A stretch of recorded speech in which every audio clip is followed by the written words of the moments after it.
Hello everyone, welcome back again to my YouTube lecture series. आज मैं लेकर आई हूँ आपके लिए 50 मोस्ट इंपॉर्टेंट एमसीक्यूज़ जो कि पुराने क्वेश्चन पेपर्स में आए हैं यूजीसी नेट के। On the topic is media management and production. आज हम मीडिया मैनेजमेंट एंड प्रोडक्शन के जो टॉपिक्स हैं जैसे कि definition and grammar of electronic media, media production techniques, print and electronic, economics and commerce of mass media in India, communication design theories and practice, digital media production, media management post liberalisation.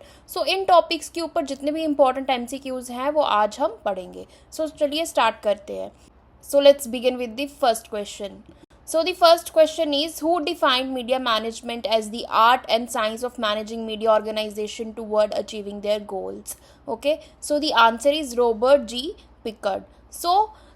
सबसे पहले दोस्तों में ये समझना है कि media management क्या होता है। ठीक है, मीडिया मैनेजमेंट का सिंपल मतलब है कि मीडिया ऑर्गेनाइजेशंस जैसे आपके टीवी चैनल्स हो गए, न्यूज़पेपर्स हो गए, रेडियो स्टेशंस, ओटीटी प्लेटफॉर्म्स या डिजिटल मीडिया कंपनीज को इफेक्टिवली मैनेज करना। ओके, रॉबर्ट जी पिकर्ड के according media management is the art and science of managing media organisations to achieve their goals. ठीक है, इनके अकॉर्डिंगली ये डेफिनेशन थी media management की। यहाँ पे दो वर्ड्स इंपॉर्टेंट है। First one is the art, that means the leadership, creativity, decision making, and the second one is science, that means planning, budgeting, organising and controlling. ठीक है, ये आपको डेफिनेशन जो है ये याद रखनी है। इसमें आपको दो वर्ड्स याद रखने हैं, आर्ट एंड साइंस। अगर आपको पता है कि डेफिनेशन में आर्ट एंड साइंस वर्ड का यूज हो रहा है, then this definition is given by Robert G Pickard. Okay, वहीं अगर बाकी ऑप्शंस की अगर मैं बात करूँ, मैक्वेल जो है it focuses on mass communication theory, वहीं रॉजर्स जो है ये डिफ्यूजन ऑफ इनोवेशंस की तरफ जाते हैं। ठीक है, talks about development communication, and Marshall McLuhan के accordingly medium is the message. ठीक है, ये बाकी ऑप्शंस का, लेकिन जहाँ पे आर्ट और साइंस की बात हो रही है और मीडिया मैनेजिंग ऑर्गेनाइजेशंस की बात हो रही है, उसका आंसर क्या है? रॉबर्ट जी पिकर्ड, क्योंकि उन्होंने ये डेफिनेशन दी थी। Now we have the second question. The term grammar of television was popularized by which scholar to describe visual language conventions? तो इसका आंसर है हर्बर्ट जेटल। क्यों?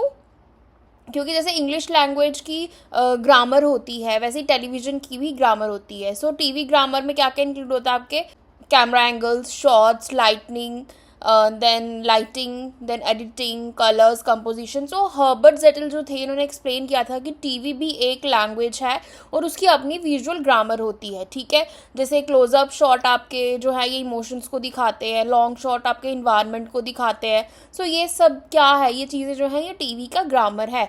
इसका करेक्ट आंसर है हर्बर्ट जेटल। और बाकी अगर ऑप्शंस की बात करूँ, जैसे लिपमैन ने पब्लिक ओपिनियन का कॉन्सेप्ट दिया था, नील पोस्टमैन ने he wrote about the amusing ourselves to death, and Laswell give the 5W model. इनका जो है हर्बर्ट जेटल की ग्रामर ऑफ टेलीविजन से कोई लेना देना नहीं है। ग्रामर ऑफ टेलीविजन जो था ये किसने इसको as a visual language convention describe किया था? It was described by Herbert Zettl. Now we will move to the next slide. The third question is, in electronic media grammar, mise en scène primarily refers to, it refers to the arrangement of visual elements within the frame. Okay, क्योंकि जब हम sound design की बात कर रहे हैं, ठीक है, ये साउंड की बात कर रहे हैं, ऑब्वियसली एडिटिंग की बात करें, talks about the editing, audience की बात करें, ऑडियंस की बात हो रही है, लेकिन जहाँ पे विजुअल एलिमेंट्स को अरेंज किया जाए प्रॉपरली वो किस में आता है? मिस एन सेंस में। मिस एन सेंस क्या है? मिस एन सेंस जो है ये एक फ्रेंच टर्म है जिसका मतलब होता है कि फ्रेम के अंदर जो कुछ भी ऑडियंस को दिख रहा है, जिसमें आपका एक्टर आ जाता है, कॉस्ट्यूम आ जाता है, प्रॉप्स आ जाते हैं, lightning, background, set design. Okay, ये सब चीज़ें क्या करती हैं? एक फ्रेम बनाती हैं। ठीक है, इसको हम क्या बोलते हैं? Miss N sense. What is the miss N sense? It is the arrangement of visual elements within the frame. Now the next question is, Marshall McLuhan's phrase "the medium is the message" implies. ठीक है, ये क्या imply करता है? क्योंकि मैक्लूहान कहते हैं कि कंटेंट से भी ज़्यादा इंपॉर्टेंट क्या है? Medium. Okay, content, let's suppose example दूँ अगर मैं आपको, आप एक ही न्यूज़ अगर न्यूज़पेपर में पढ़ो, टीवी पे देखो और इंस्टाग्राम रील में देखो तो इम्पैक्ट अलग होगा। ठीक है, कंटेंट सेम ही होगा लेकिन मीडियम अलग है, इसलिए मीडियम ही ऑडियंस के एक्सपीरियंस को क्या करता है? शेप करता है। The medium itself shapes the social experience according to Marshall McLuhan. Now we will move to the next slide. So the question number 7 is in radio grammar actuality refers to, actuality हो गया कि मतलब जो real sounds होती हैं, ठीक है। जैसे आप कोई मैच की अगर कमेंट्री कर रहे हो तो उसके पीछे जो बैकग्राउंड नॉइज़ आ रहा है वो सही आ रहा है, जो लाइक उस स्टेडियम में क्या नॉइज़ है, लोग चिल्ला रहे हैं, ठीक है। सो एक्चुअलिटी मीन्स रियल साउंड, ठीक है, जब हम रेडियो की बात करते हैं। सो अब जैसे कोई इलेक्शन हो गई, जैसे क्रिकेट स्टेडियम का क्राउड नॉइज़, तो इनके जो नॉइज़ होता है वो रियल होता है। सो ये रिकॉर्डेड साउंड ऑडियंस को रियल एक्सपीरियंस देती हैं। That's why they are the real recorded sounds from the location or event. Okay. Now we have the question number 8. The rule of thirds in visual media composition means divide frame into 9 equal parts and place subjects at intersections. Okay. So ये जब भी आप अपने mobile का camera खोलते हैं, there you see a grid. Okay, which have 9 lines, ठीक है। इसमें क्या होता है, जब भी आप कोई फोटोग्राफ खींचते हैं, अगर आप उस ग्रिड के बीच में अपने सब्जेक्ट को रखते हैं तो आपकी फ़ोटोग्राफ प्रोफेशनल आती है, उसमें बैलेंस अच्छा आता है, उसकी बेटर व्यूअर अटेंशन मिलती है उस फोटो को, ठीक है। सो जो आप फ्रेम को 9 हिस्सों में डिवाइड किया जाता है जब भी आप कैमरा खोलते हैं, तो उसको हम क्या बोलते हैं, rule of third. Now we have the next question. Jump cut in electronic media grammar is best described as, so it is best described as an abrupt cut between shots of the same subject from slightly different angles. Okay, so editing technique है ये, ठीक है। Same subject को दो shots को directly जोड़ दिया जाता है, ठीक है, जिससे कि एक जंप फील होता है, ठीक है। जैसे आप देखते हो यूट्यूब व्लॉग में क्रिएटर एक सेंटेंस बोल रहा है और बीच का पॉज रिमूव कर दिया उसने, ठीक है। सो वीडियो जो है वो जंप करता हुआ लगता है, तो ये जंप कट है। Okay, so it is the abrupt cut between the shots of the same subject. Now we will move to the next question. Number 10th is which regulatory body governs content on electronic media in India? So it's MIB and BCC. Okay. So India में electronic media को ministry of information and broadcasting regular करता है, and BCC भी broadcasting content standards को monitor करता है. Okay, सो यहाँ पे सो पीसीआई क्या देखता है, आपका प्रिंट मीडिया देखता है, टीआरएआई क्या देता है, टेलीकॉम देखता है, आरएनआई क्या देता है, न्यूज़पेपर रजिस्ट्रेशन को देखता है, ठीक है. तो एमआईबी एंड बीसीसी क्या करते हैं, इलेक्ट्रॉनिक मीडिया को देखते हैं. Now we have some questions from the communication design theories and practice.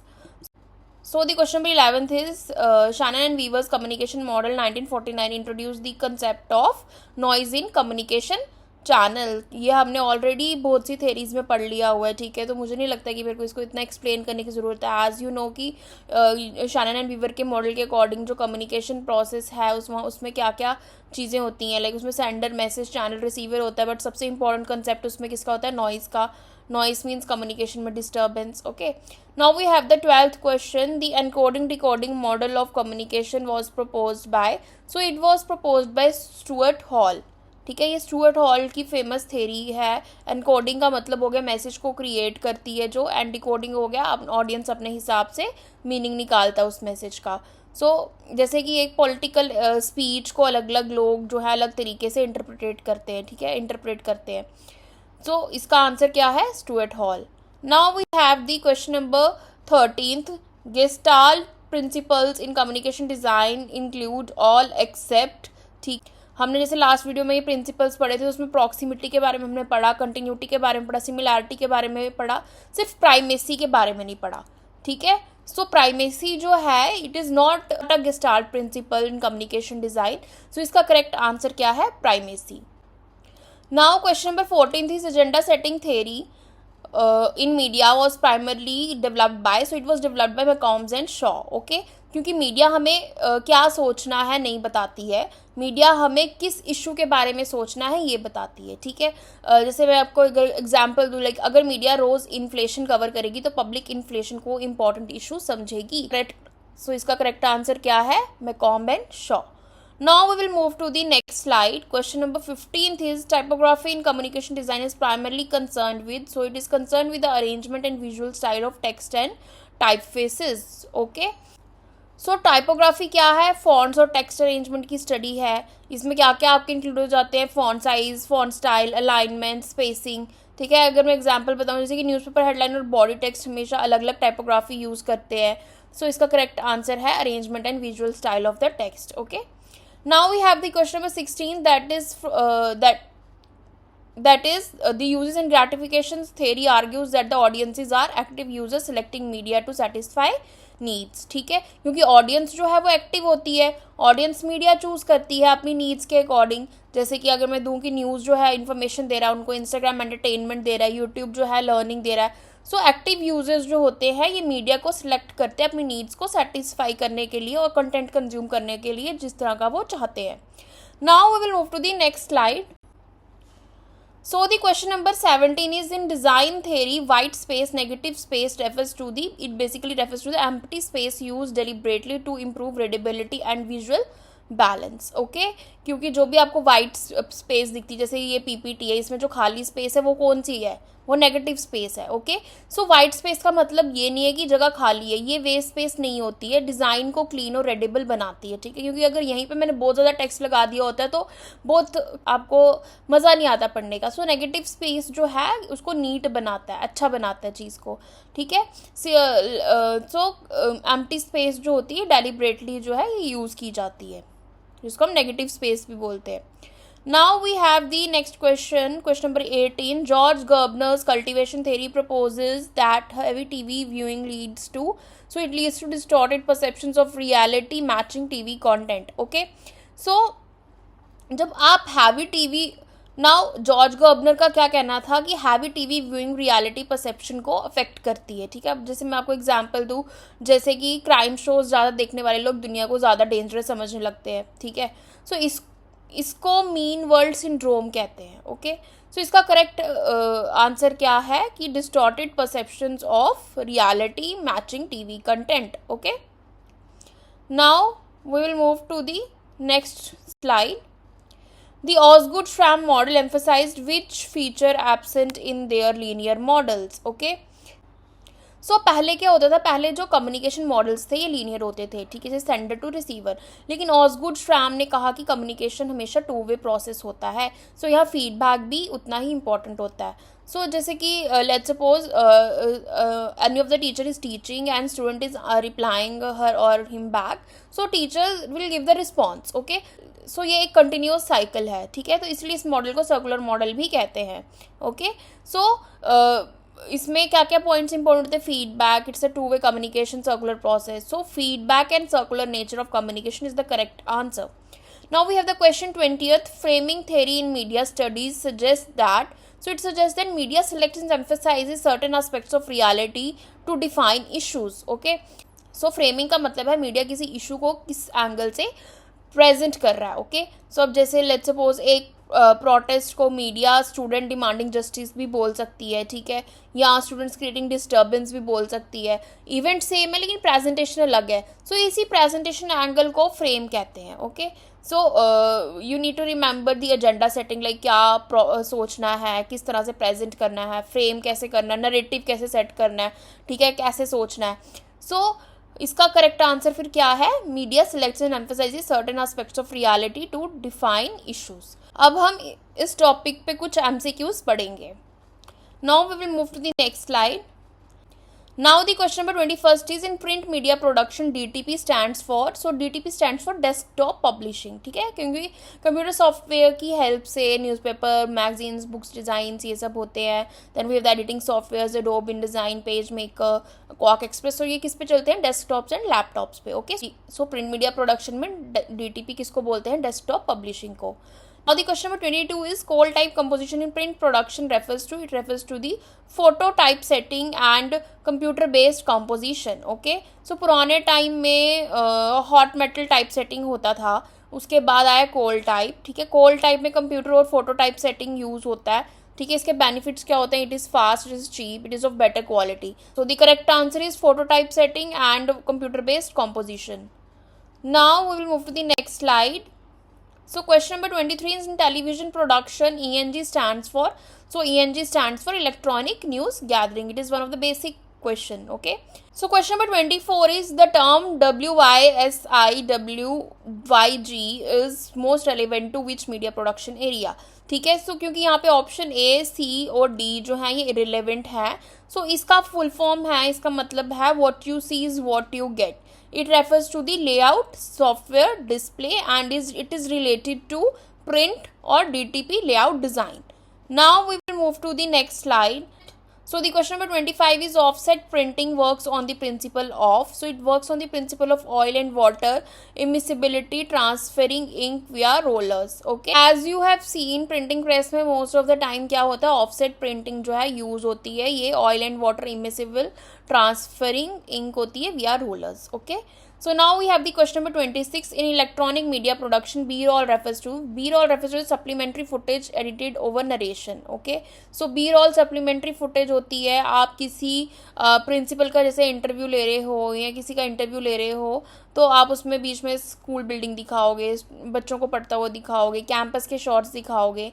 ठीक है. सो ये बी रोल है. ठीक है. इंटरव्यू क्या हो गया आपका जो मेन है, A roll, and supporting visuals उसके क्या हो गए, जो एक्स्ट्रा फुटेज है that is the B roll. ठीक है. So it is a supplementary footage edited over narration. Now we have the next slide. So the question number 27 is which of the following is a standard aspect ratio for HD television. ठीक है. सो इसका H D ratio, so standard aspect ratio क्या है H D television का, 16:9. So YouTube videos जो है mostly इसी format में ही होती हैं. जो अभी आप पीपीटी भी देख रहे हैं ये 16:9 की रेशो में बनाई गई है. ओके. ये जो वीडियो आप MP4 देख रहे हैं इस वीडियो का, लेक्चर वीडियो का, this is also in 16:9 ratio. Now question number 28 is chroma key green screen technique in TV production is used for. It is used for replacing background with virtual sets or images. Okay. क्योंकि जब जो आप let's suppose कहीं कोई shoot हो रहा है तो पीछे आप देखते हो कोई ग्रीन कलर का कर्टन लगाया होता है, जिसको हम ग्रीन स्क्रीन बोलते हैं या क्रोमा की बोलते हैं. ठीक है. सो एक्टर जो होता है वो ग्रीन बैकग्राउंड के सामने शूट करता है. सो एडिटिंग में उस ग्रीन कलर को रिमूव करके वहाँ पे कोई बैकग्राउंड लगा दी जाती है या कोई इमेज लगा दी जाती है. लेट्स सपोज अगर कोई अलग वेदर फोरकास्ट दिखाना है तो उसका विजुअल्स लगा देते हैं, न्यूज़ स्टूडियो लगा देते हैं, कुछ भी दिखाना है तो उस हिसाब से चीज़ें जो है लगा दी जाती हैं. सो ये क्या करते हैं, इसका काम क्या होता है, replacing background with the virtual images. Now will move to the next slide. So question number 29 is in radio production a jingle is best described as. So it is basically a short catchy musical identifier for a brand or station. ठीक है. ये बहुत ही short and catchy musical tune होती है, फिर brand या station की आइडेंटिटी बनाती है. जैसे विको टर्मरिक की आप ट्यून देख लो. ठीक है. सो ऐसे सॉन्ग्स याद रह जाते हैं. सो रेडियो स्टेशंस भी अपनी जिंगल्स यूज़ करते हैं. ठीक है. ये क्या होती है बेसिकली, ये शॉर्ट कैची म्यूजिकल आइडेंटिफायर होती है ब्रांड की या स्टेशन की. Now we have the question number 30th. Non-linear editing NLE systems differs from linear editing because they allow random access and rearrangement of footage digitally. Okay.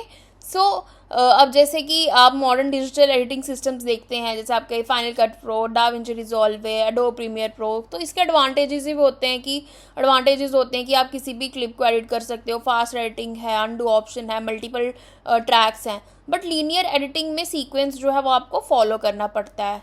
Okay. So the correct answer is allow random access and rearrangement of footage digitally. Now we have the next section that is digital media production techniques. अब इसके ऊपर based कुछ MCQs है. So the question number 31st is which file format is most commonly used for web optimized video streaming. So the answer is MP4. Okay. So MP4 जो है ये use किया जाता है मोस्टली वीडियो स्ट्रीमिंग के लिए. Let's suppose I record this lecture, so I export this lecture into MP4 ताकि आपको ये वीडियो फॉर्मेट में मिले. ओके. सो MP4 क्या है, बेसिक फाइल फॉर्मेट है जो कि वीडियो स्ट्रीमिंग के लिए यूज़ किया जाता है. Then we have the codec in digital media refers to the software hardware that compresses and decompresses digital media. ठीक है. सो कोडेक किसका, वो पोर्टमैन्ट्यू है कोडर प्लस डिकोडर का. अब डिजिटल मीडिया को कंप्रेस और डिकम्प्रेस करता है. ठीक है. जैसे उसकी क्वालिटी को, मतलब जैसे आपने बिना कोडेक के वीडियो फाइल जो होती है वो बहुत लार्ज हो जाती है. ठीक है. तो उसके जो GBs हैं या उसको कंप्रेस करने के लिए ये यूज़ होता है. ठीक है. तो ये क्या है, ये सॉफ्टवेयर हार्डवेयर है जो कंप्रेस करता है और डिकम्प्रेस करता है मीडिया को.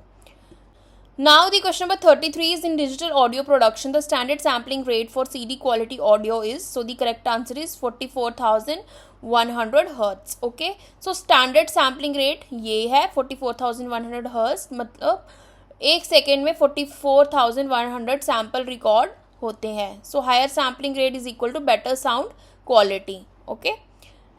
Now with the question number 34th, responsive web design in digital media production ensures that, so it ensures that web content adapts to different screen sizes and devices. ठीक है, क्योंकि website जो होती है ये ऑटोमेटिकली स्क्रीन साइज के accordingly adjust हो जाती है. ओके, अब जैसे आप लैपटॉप देखोगे वहाँ पे आपको ये बड़ा दिखेगा, जैसे आप मोबाइल पे देखोगे आपको उसी साइज़ का दिखेगा वेबसाइट. ओके, सो सब में वेबसाइट जो होती है वो प्रॉपरली विजिबल होती है. So content adapts to different screen sizes and devices. Now we have the next question number 35. Podcasting as a digital media form is primarily distributed via, so it is distributed via RSS feeds and podcast platforms. Okay, so podcast जो है ये mainly RSS feed के through distribute होते हैं. Platforms कहाँ से होते हैं, जैसे कि स्पॉटिफाई से हो गया, एप्पल पॉडकास्ट, गूगल पॉडकास्ट से. सो RSS क्या है, ये ऑटोमेटिकली न्यू एपिसोड लिसनर्स तक पहुंचा देता है. Okay, so RSS feed and podcast platform इसका सही आंसर है. Now we have the question number 36. OTT over the top media services refer to content deliver. So here the correct answer is directly over the internet bypassing traditional distribution. Okay, so internet के through content delivery, जैसे कि आपके OTT platforms हो गए Netflix, Amazon Prime Video, Jio Hotstar, traditional cable को bypass करते हैं ये. So they are directly over the internet bypassing traditional distribution. Now we have the question number 37th. Metadata is in digital media production is best described as data providing information about the other data like title, author, date, tags. Okay, so metadata क्या है, data about data. ठीक है, अब photo के अंदर author भी है, date भी है, लोकेशन भी है, कीवर्ड्स भी हैं. सो ये सब क्या है, मेटाडाटा. तो एसईओ और कंटेंट मैनेजमेंट में ये बहुत इंपॉर्टेंट होता है. Okay, so the correct answer is data providing information about the other data like title, author, date and tags. Now we have the question number 38. Which of the following is a content management system CMS widely used in digital journalism? So it is WordPress. Okay, क्योंकि journalist बिना coding के content publish कर सकते हैं. So most famous CMS है WordPress, क्योंकि world की बहुत बड़ी वेबसाइट्स इसी पर चलती हैं. किसके ऊपर, WordPress के ऊपर. Now we have one section that is the economics and commerce of mass media in India. अब इसके ऊपर कुछ इंपॉर्टेंट MCQs पढ़ लेंगे. Now we'll move to the next slide. So the question number 39 is the largest revenue source for commercial television channels in India is advertising revenue. Okay, क्योंकि India में commercial TV channels की major income किसके through होती है, advertisements के through. ठीक है, IPL के एड्स मिल गए, न्यूज़ चैनल एड मिल गए, ब्रांड स्पॉन्सरशिप्स मिल गए, सब्सक्रिप्शन इनकम जो होती है ये सेकेंडरी होती है. ठीक है, so channels earn through advertising. 40th is DAVP stands for and its primary function in Indian media economics is, it is the Directorate of Advertising and Visual Publicity, Government Ad Placement. Okay, so DAVP की full form जैसे मैंने आपको बताई, directorate of advertising and visual publicity. So government advertisements को newspapers और channels तक पहुंचाता है. ठीक है, अब जैसे गवर्नमेंट स्कीम्स की एडवर्टाइजमेंट्स जो होगी ये सब चीज़ें इसमें इंक्लूड हो जाती हैं. ठीक है, now we have the next question. The concept of paywall in digital media economics refers to, so it refers to restricting digital content access behind a subscription or payment barrier. Okay, so paywall का मतलब है paid content. ठीक है, अब कुछ articles free होते हैं, premium articles पढ़ने के लिए सब्सक्रिप्शन लेना पड़ता है. ठीक है, अब जैसे कि एग्जांपल दूं मैं अगर आपको, the Hindu, the economic times. ठीक है, ये लोग रिस्ट्रिक्ट करते हैं कंटेंट बिहाइंड द पेमेंट और subscription. Now we have the question number 42. According to FICCI EY reports, which sector drives the highest growth in Indian media industry? So it is digital और OTT media. क्योंकि reason क्या है, क्योंकि smartphones की वजह से आजकल स्मार्टफोन हर एक के पास है, तो इजीली एक्सेस है OTT प्लेटफॉर्म्स पे. देन चीप इंटरनेट है, स्ट्रीमिंग बूम है. Okay, now we will move to the next slide.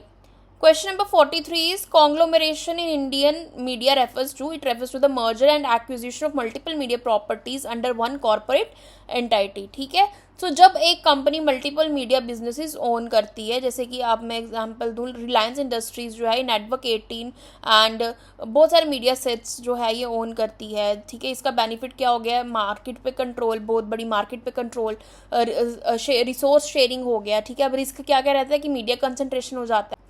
सो इसका करेक्ट आंसर है merger and acquisition of multiple media properties under one corporate entity. Okay, now the question number 44 is the term CPM in media advertising economics stands for, so it stands for cost per मिले.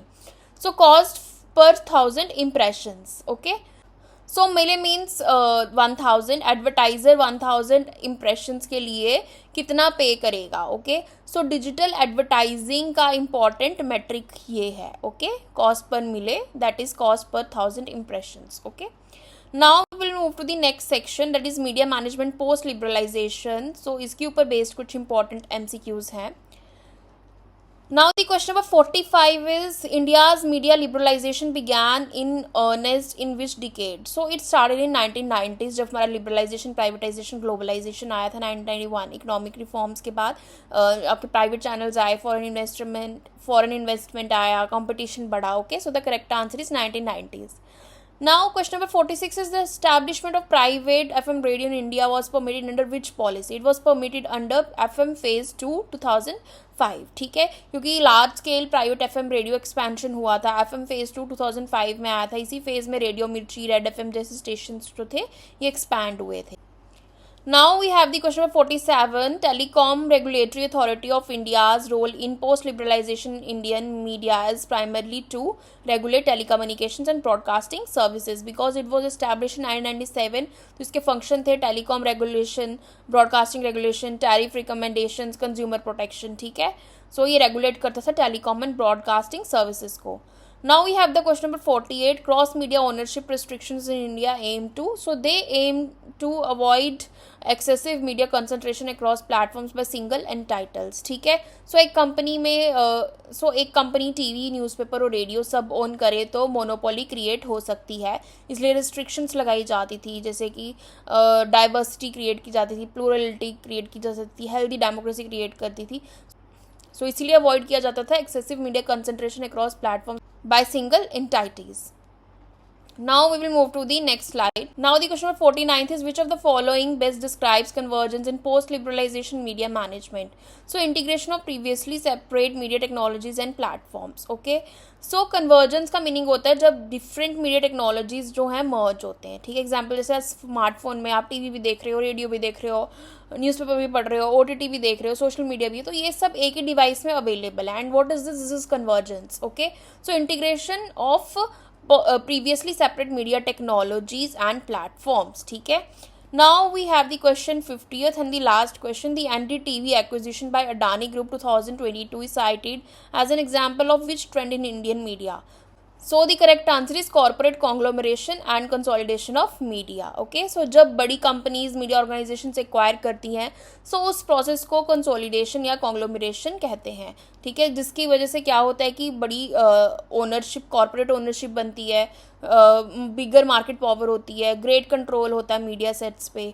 Okay, so NDTV Adani example जो है, it is equal to corporate conglomeration and media consolidation. Okay, so students, this was all about the important MCQs from media management and production. so अगर आपको समझ आया हो या लगे कि ये important MCQs हैं, क्योंकि मैंने तो अपनी तरफ से सब important ही बताए हैं. ठीक है, सो आप अपना फीडबैक कमेंट सेक्शन में दे सकते हैं. एंड अगर आपको वीडियो लेक्चर अच्छा लगा है, please do like the video, subscribe to my channel and share it with your friends. Till then, bye.